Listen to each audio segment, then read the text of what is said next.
তা আবু লাহাব নাই কে, তোমার নাম আবু তালেব কেন? কয় হুজুর আমার বাপ রাখছে, আমি জানি না। কয় রাখা ঠিক আছে, আবু তালেব। আমি বলি আবু তালেব নাম রাখা জায়েজ আছে। সুবহানাল্লাহ কন। কি জন্য জায়েজ শোনা লাগবে না? হ্যাঁ, এটা শোনা লাগবে। কারণ গান ঢাঙ্গাকে কই, আপনারা খুব খেয়াল করবেন, গানের দিকে খেয়াল দেখেন তো। মুসা নবীর মৃত্যুকে ভালোবাসা 3 নম্বর কারণ আপনারা বুঝবার পারেন কি না? চলতে পথে 2 দিন থামিলাম, যাবার কালে একজন আরো দেখা না পাইলাম। ও আমার সাদের মালা যায় রে ছিঁড়ে, রইব না আর বেশি দিন তোদের মাঝারে। ডাক দিয়েছেন। এই জায়গাতে একটু ভুল হলো। ওই ওই ওই ওই হিন্দুতেও বা খ্রিস্টান ওই দয়াল কবি, কিন্তু আমরা দয়াল কব না, আমরা বলবো আল্লাহ। ধরে কোন কি বলবো? তাহলে কি বলেন? ডাক দিয়েছেন আল্লাহ আমারে। আপনারা বলেন ডাক দিবে আল্লাহ আমারে, এইটা এন্ড্রু কিশোর না বলে কেন বললেন দিয়েছেন? কারণ দিয়েছেন হলো অতীতকাল। তিনি গানের মধ্যে বর্তমান ভবিষ্যৎ না বলে ডাক দিবে হলো, এটা হলো বর্তমান, দিবেন হলো ভবিষ্যৎ, দিয়েছেন হলো অতীতকাল। আপনারা বলেন তো গানের মধ্যে কি বলেছেন? ডাক দিবেন দয়াল আমারে, না ডাক দিয়েছেন? তো ডাক দিয়েছেন কেন বললেন? এন্ড্রু কিশোর খ্রিস্টান হতে পারে, কিন্তু এই গানটা যিনি লিখেছেন তিনি তো আর খ্রিস্টান না।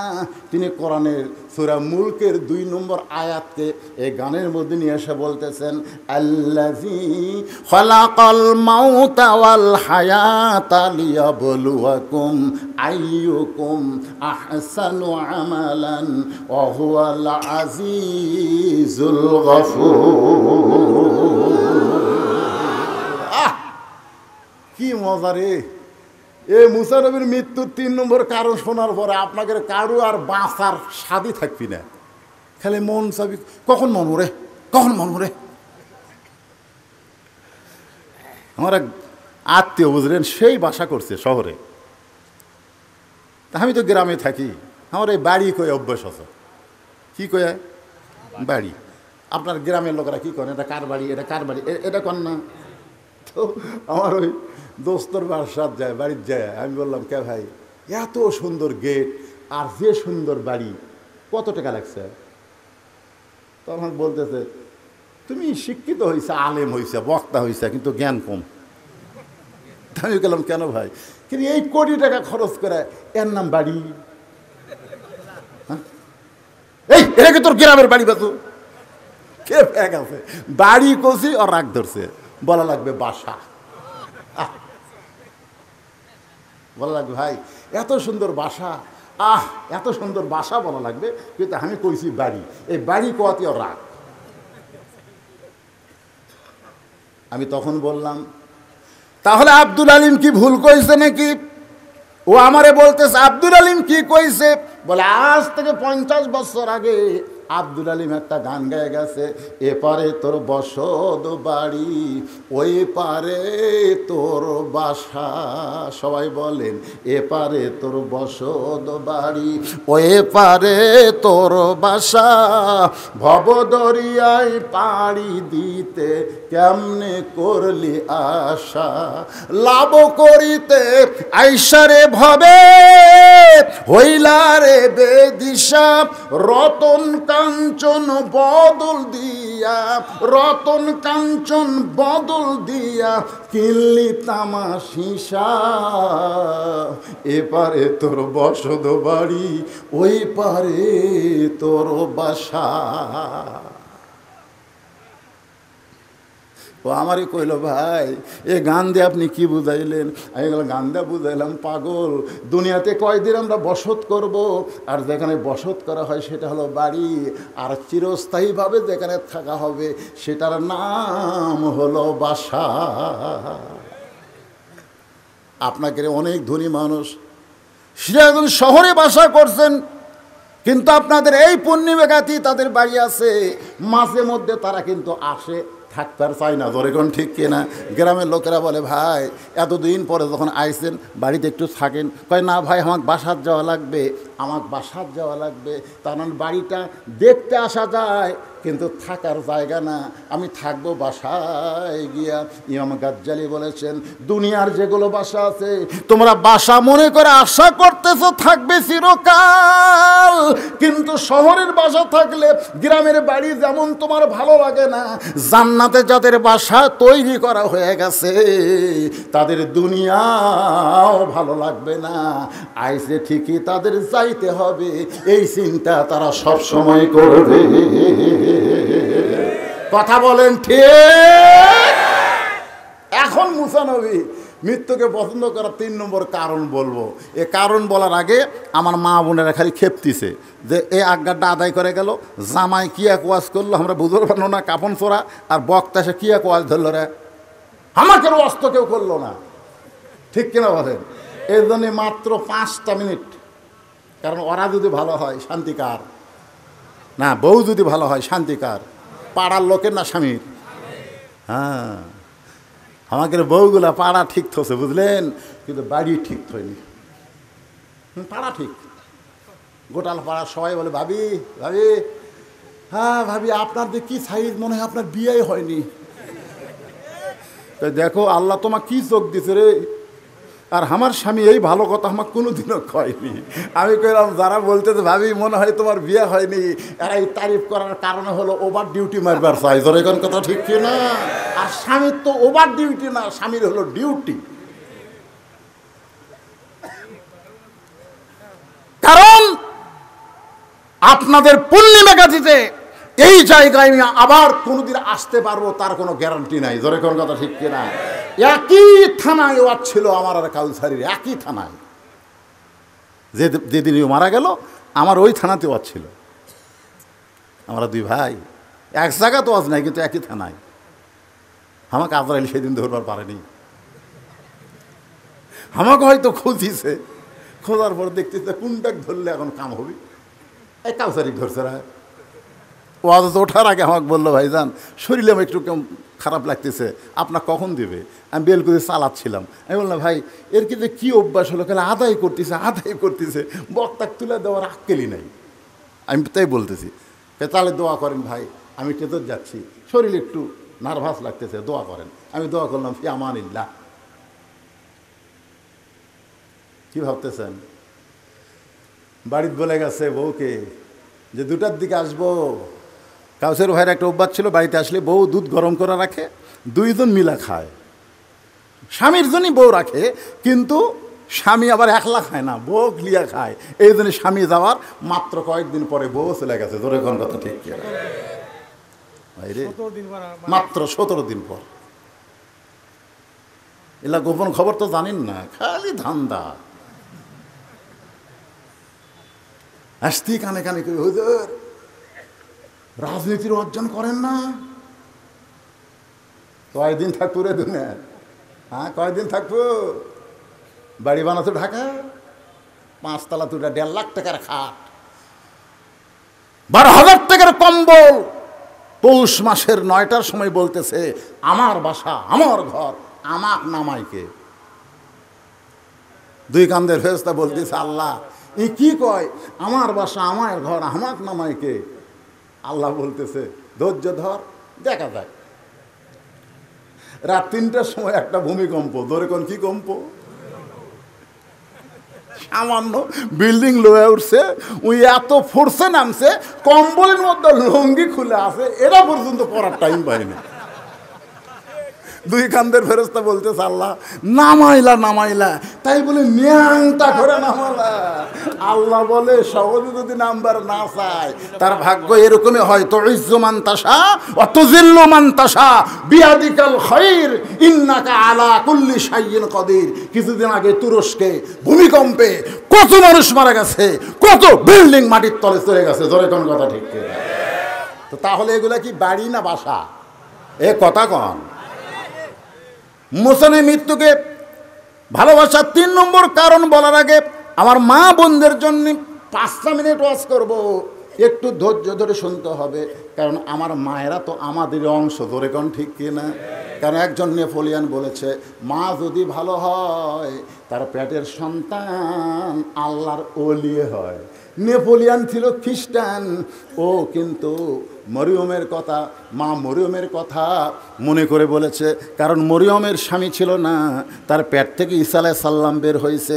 এই কারণে একজন নেপোলিয়ান বলেছে মা যদি ভালো হয় তার সন্তান ভালো হয়। কিন্তু একজন মুসলমান আমরা বলবো মা যদি ভালো হয় তার সন্তান আল্লাহর ওলি হয়। যেমন আব্দুল কাদের জিলানী উম্মুল খায়র ফাতেমার পেট থেকে আল্লাহর ওলি হয়ে জন্ম নিয়েছে। ইমাম গাজ্জালি বলেছেন, মেয়েদের পেটে যখন বাচ্চা আসে তখন মেয়েদের মাসিক ব্যারাম আল্লাহ বন্ধ করে দেয়। কি জন্য বন্ধ করে দেয় এটা কিন্তু অনেকে হিসাব করে না।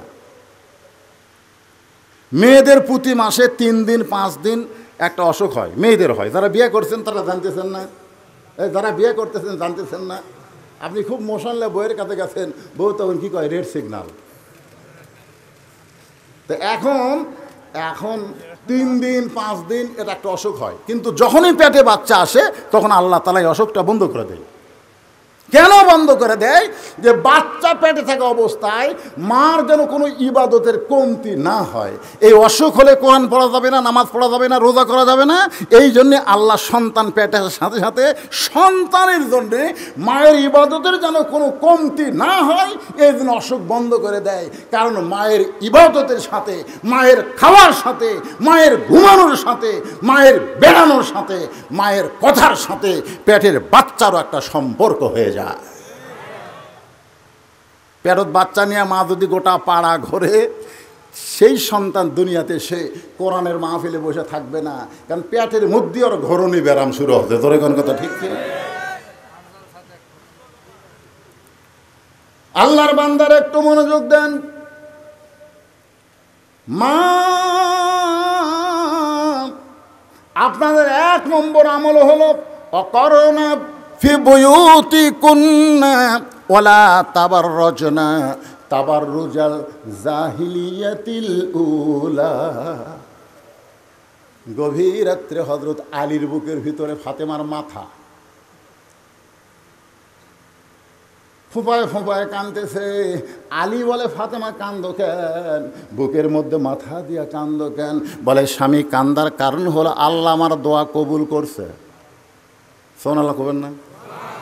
হযরত আলী বলতেছে সুবহানাল্লাহ, আল্লাহ দোয়া কবুল করছে, তাহলে কান্দো কেন?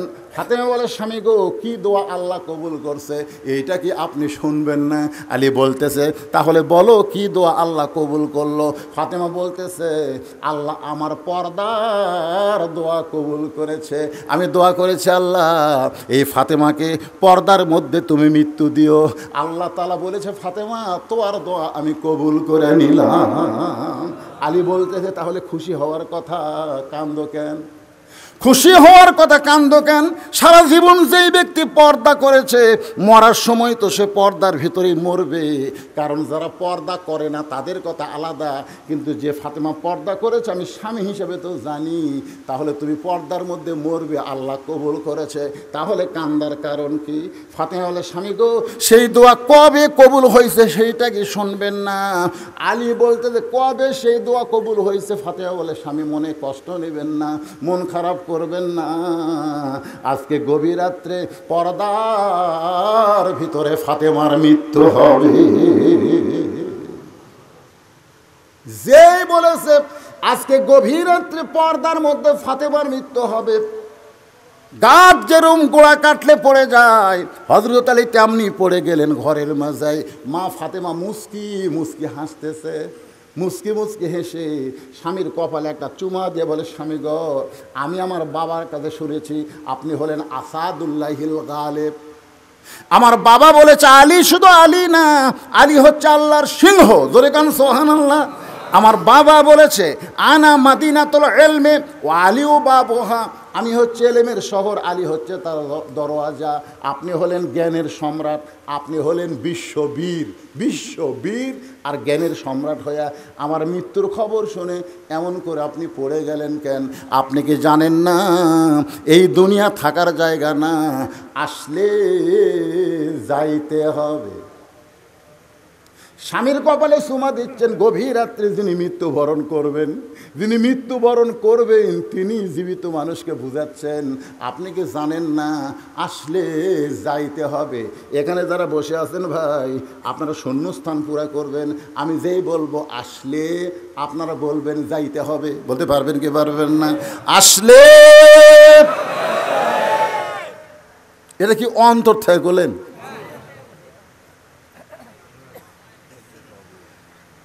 যেতে তো হবে, কিন্তু সেটা কখন রে? এরা টাইম দিলে যে বদরশিদ তুই আর বছর তিনেক থাকি, তাও একটা মজা পাওয়া যেত। আমি আর বাংলাদেশে থাকতাম না, যে ভাবি হোক মক্কার যেতাম, বেঁচে ঠেলে সব বেঁচে মক্কা মদিনা চলে যেতাম। দেখ 3 বছর আর এই দেশে আমি থাকবো না ভাই, ওটি যায় খালি 1 লক্ষ টাকা সব, 50,000 সব ধরে কোন ঠিক না। আমি যা কামার আঙ্গিনাত কোরআন খতম দেই, একজন কয় হুজুর আপনি কি পাগলা আছেন? চলেন তো হোটেল চলেন। আমি পাগলা? এখানে একবার আলিফ বললে বাংলাদেশে হবি 10 সোয়াব, আর এটি 10 লাখ হবি। কারণ এখানে একটা আল্লাহ বললে 10 লক্ষ, 1 লক্ষ বার আল্লাহ বলার সোয়াব হবে। তোরে কোন সুবহানাল্লাহ। ওরা খালি যায় নামাজ খোঁজে, খালি কম্বল খোঁজে, বুঝলেন? আমার সাথে গেছিলো কয় যায় না আসবি, কোন জামায় কী দিবি, খালি এলে করতেছে মার্কেট। আর আমি দরুদ পড়ি মদিনায়, মক্কাত পড়ি কোরআন। ধরে কোন সুবহানাল্লাহ। কে ভাই টাইম আছে? কথা কন, আমি জানি টাইম, আপনারা কি জানেন? তাহলে অন্তর থেকে যুবকেরা হাসো না। এই বছরে দেখছি বুড়ার চাইতে এই যে R15 এমন সব মোটর সাইকেল পাশে, বুঝলেন? আমি এক বেটির বাপের বাড়ির যাই দেখি পিছন দিকে সিট উঠছে, এই টাঙ্কির একটু দোপা, দোপা মানে নিচে, পিছন দিকে উঁচে। তা আমি বললাম কে ভাই মোটর সাইকেল? তা জামাই দিছে হুজুর। তো এইরকম কেন? ওই দেখে শুনে নিছি, আমার টাকাতে মোটর সাইকেল কিনছি, জামাই থাকবি নিচে আর আমার বেটি থাকবি উঁচে, ওদের পিছন থেকে উঁচে দেখতেছেন না, উঁচার উপরে। আমার জামাই যখন মোটর সাইকেল চালাবে, আমার মেয়ে তখন ওর ঘাড়ের উপর হাত দিয়ে থাকবে। জনগণ বুঝবে টাকা নিয়ে মোটর সাইকেল নিলে নিচেই থাকা লাগে। ধরে কোন কথা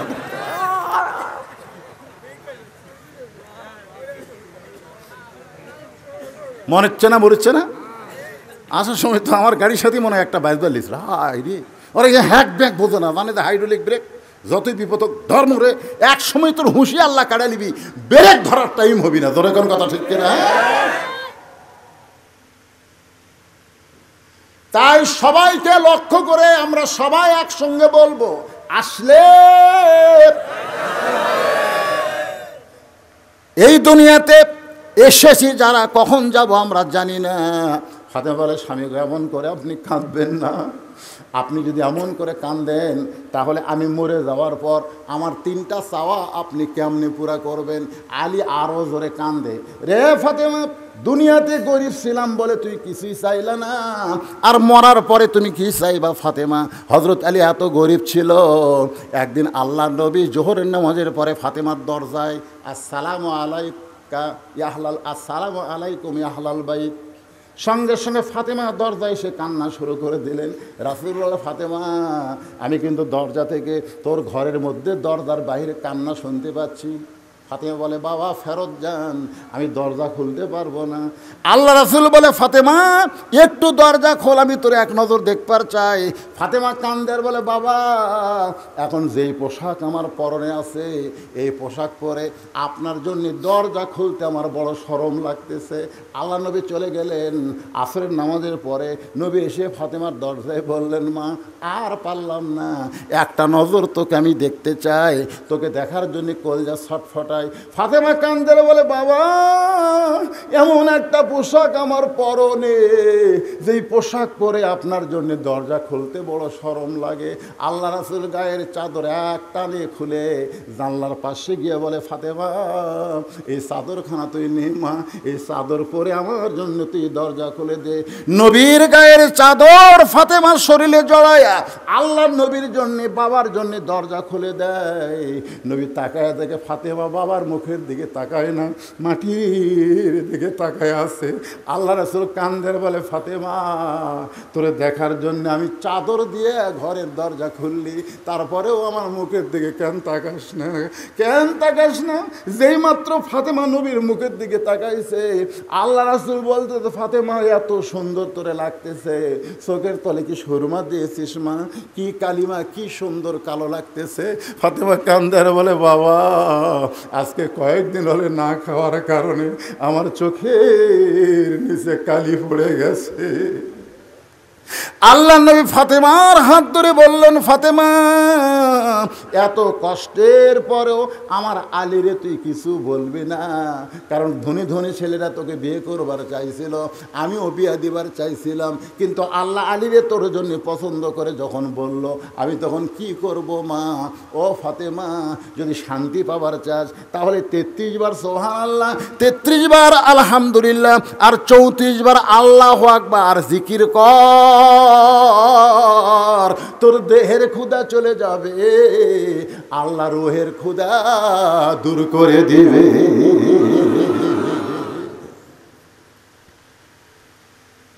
আলী কান্দার বলে, ফাতেমা দুনিয়ার জীবনে কিছুই দিবার পারলাম না, আর তুমি মরার পরে কি চাইবা ফাতেমা?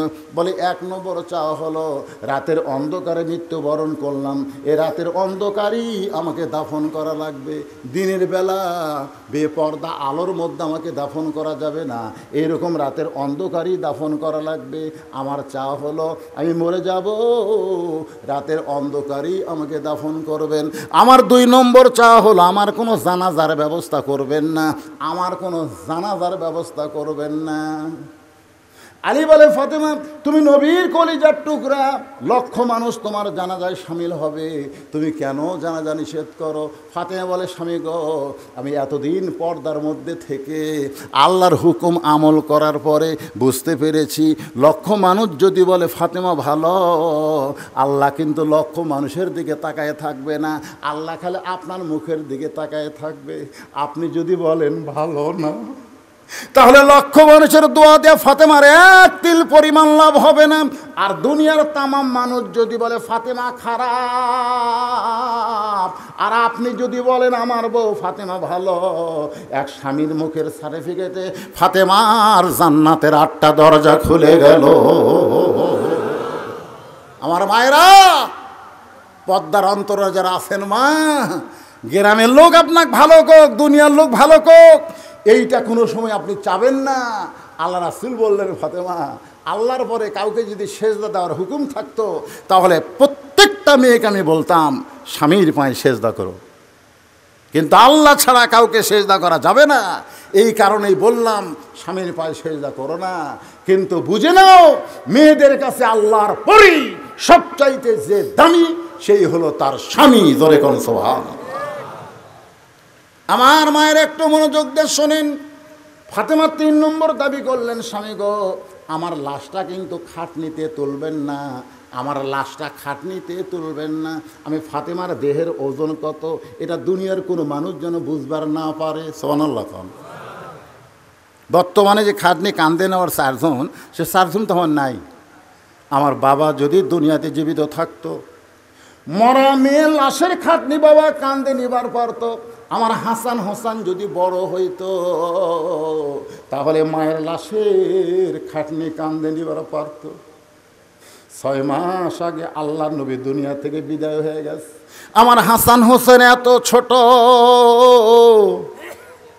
ও গো স্বামী আমার লাশটা শুধু আপনি কান্দে নিয়া ওই জান্নাতুল বাকির পূর্ব কোনায় এই যে হজ করেছেন আমার বাবাজি, আল্লাহ আমাকেও করাইছেন, আপনিও তো করছেন। জান্নাতুল বাকির পূর্ব কোণায় সবুজ রঙের একটা বাতি জ্বলতেছে, ওই বাতি বরাবর আমাকে দাফন করে দেবেন। আপনি কবর খুঁড়তে না পারলে কাউকে বলবেন সে যেন কবর খুঁড়ে দেয়, সে যেন দুনিয়ার কারো কাছে কবরের খবর না জানায়। হযরত আলী গভীর রাত্রে আবু যর গিফারির জানলার কাছে ফোঁস করে কাঁদতেছে। আবু যর গিফারি ঘুম থেকে চেতন পায়, বাইরে এসে দেখে পৃথিবীর শ্রেষ্ঠ বীর আসাদুল্লাহিল গালিব কান্দে। আবু যর বলে, আলী রে, বহু যুদ্ধ তোর সঙ্গে করলাম, কোনো যুদ্ধে তোকে পরাজিত হতে দেখি নাই, কিন্তু আজকে কেন কান্দিস? আলী, কি দুঃখ তোর জীবনে? কোন যুদ্ধে তুই পরাজয় বরণ করলি? আলী কান্দের বলে, আবু যর, জান্নাতুল বাকির পূর্ব কোণায় সবুজ রঙের একটা বাতি জ্বলতেছে, ওই বাতি বরাবর একটা কবর কর। আবু যর গিফারি বলে, আলী, কেউ মরে নাই, কার জন্য কবর করব? আর মরলে রাতের বেলা কেন করব? দিনের বেলা কি কবর খনন করা যাবে না? আলী বলতেছে, আবু যর, একজন পর্দানিশী গভীর রাত্রে মৃত্যুবরণ করবে, আবার গভীর রাত্রি তাকে দাফন করা লাগবে। আবু যর গিফারি বলে, আলী রে, সেই পর্দানিশী কে গো? তার কি তোমার নাম জানা নাই? সেই পর্দানিশী কে? তার নাম কি তুমি বলবা না? আলী বলতেছে, আবু যর, 6 মাস আগে আমার 2টা সন্তান নানা হারাইছে, আজকে 6 মাস পরে হাসান হোসেন আবার মা হারাবে। 6টা মাস খালি কাঁদতেছে নানা নানা বলে, আজকে আবার মা গভীর রাত্রে দুনিয়া থেকে বিদায় নেবে। আবু যর গিফারি কোদাল নিয়ে কবর খুঁড়তে গেছে, তাকায় দেখে বাতি জ্বলতেছে।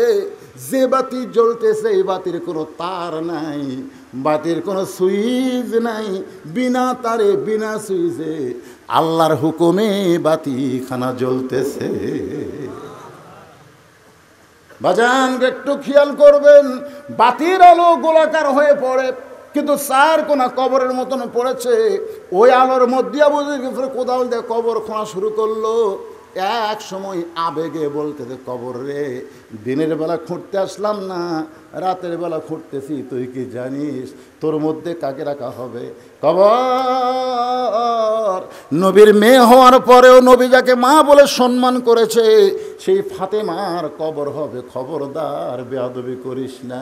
আবার 2 কোদাল মারার পরে বলে, কবর রে, জান্নাতের যুবকদের সর্দার হাসান হোসেনের মায়ের কবর হবে, খবরদার বেয়াদবি করিস না। আবার কোদাল মাইরা কয়, আসাদুল্লাহিল গালিব আলীর বিবির কবর হবে, খবরদার কোনো বেয়াদবি করিস না। এই বলে আবার যখন কোদাল মারতে চাই, এমন সময় কে যেন বলতেছে, ফাতেমাকে লক্ষ্য করে নয়, আমরা যারা মারা যাব সবাইকে লক্ষ্য করে বলা হচ্ছে। অনেকে বলে, হুজুর, এই কথাকে ফাতেমাকে বলা হয়েছে, আসলে ফাতেমায় না, এই কথাটা দুনিয়ার তামাম মৃত্যু জাতিকে বলা হয়েছে। কবরের ভিতর থেকে আওয়াজ আসতেছে, আবু যর, কার মেয়ে, কার মা, কার বিবি, এইটা কবর দেখবে না। কবরের পাথেও জোগাড় করে যদি কবর আসতে পারে, কবর তার জন্য জান্নাতের ঘর হয়ে যাবে। আর কবরের পাথেও জোগাড় না করে যদি কবরে আসে, কবর তার জন্য জাহান্নামের গর্ত হবে। এই কথা শোনার পরে আবু যর গিফারি আর কোদাল মারতে পারে নাই। মা ফাতেমাকে গভীর রাত্রে হযরত আলী নিয়ে এসে আবু যর গিফারি আর জান্নাতুল বাকির মধ্যে নাই, গোপনে তাকে দাফন করে আল্লাহর কাছে 2 হাত তুলেছে। আল্লাহ, আল্লাহ, আমার বিবিকে আমি দুনিয়াতে সুখ দিবার পারি নাই, কোনো কিছু আমি করতে পারি নাই। আমার বিবিটা আমাকে কোনোদিন কষ্ট দেয় নাই, আমি কষ্ট পাবো এমন কথাও কোনোদিন বলে নাই। আমার পর্দানিশী ফাতেমাকে তুমি কবুল করে নিও আল্লাহ। এই দোয়াটা করে যখন হাতটা চোখে মুখে এভাবে মুছতেছে, তাকায় দেখে সামনে কয়েকটা পুরাতন কবর দেখে। এইমাত্র ফাতেমাকে কবর দেওয়া হলো, সেই কবর আর নাই, শুধু পুরাতন কবর। কোথায় ফাতেমার কবর? এইমাত্র কবর দিলাম, গোটা জান্নাতুল বাকি হযরত আলী দৌড়ায় বলে ফাতেমার কবর, এখনই কবর দিলাম, সেই কবর কোথায় রে, কোথায় ফাতেমার কবর? কে যেন বলে আলী। কি হবে দৌড়ায়া, কি হবে খুঁজিয়া আলী রে। ফাতেমা ছিল আমার পর্দানিশী, আমি আল্লাহ জোহরা ডিগ্রি দিয়া ফাতেমার কবরটাকে কিয়ামত পর্যন্ত পর্দা করে দিয়েছি। সাইয়্যিদাতুন নিসা আহলিল জান্নাহ, ও মা বোনেরা, জান্নাতি নারীদের সর্দার হবে ফাতেমা। সেই ফাতেমার যদি সিগনেচার নিতে চান, ফাতেমার সঙ্গে যদি জান্নাতে থাকতে চান, তাহলে মাত্র 4টা আমল আপনারা করবেন মা। 1 নম্বর হলো পর্দা, 2 নম্বর হলো নামাজ, 3 নম্বর হলো রোজা, আর 4 নম্বর হলো স্বামীর কথা মতো চলা, স্বামীকে খুশি করা। এই 4টি আমল যদি করতে পারেন মা,